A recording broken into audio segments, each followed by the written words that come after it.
La loi NOTRe de 2015 qui a entraîné le redécoupage des régions a aussi redistribué une partie des compétences. Alors on va tenter d'y voir plus clair.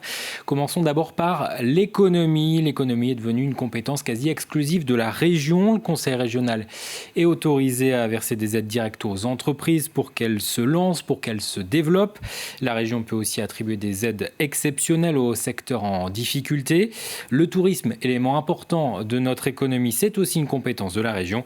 Le département, lui, n'a plus de compétences économiques, si ce n'est sous forme d'aides indirectes aux entreprises.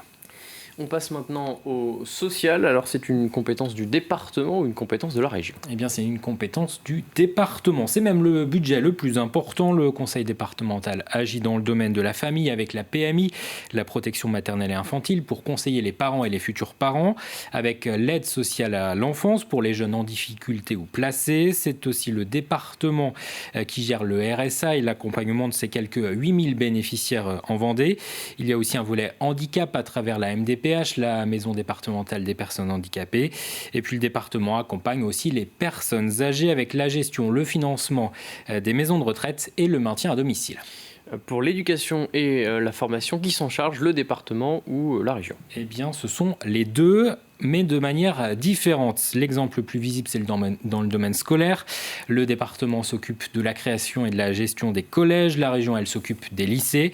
La région qui agit aussi dans le domaine de l'orientation des élèves avec le CIO, qui gère aussi les formations médico-sociales pour devenir infirmier ou aide-soignant, par exemple.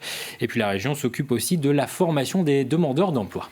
Enfin, pour ce qui est de l'aménagement du territoire, même question, département ou région? Là encore, département et région agissent tous les deux. Le département gère les routes départementales.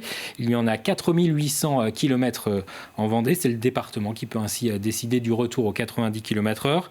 Mais pour les transports, c'est la région avec en particulier les trains, les liaisons TER, mais aussi le transport scolaire et les lignes de car du réseau Allez hop pour aller d'une ville vendéenne à une autre. Quant au port de plaisance et au port de pêche, c'est le département, mais le grand port maritime de Saint-Nazaire, c'est la région. Et puis il y a d'autres domaines dans lesquels la région et le département agissent tous les deux, la transition écologique, le sport, la culture, encore le soutien aux associations.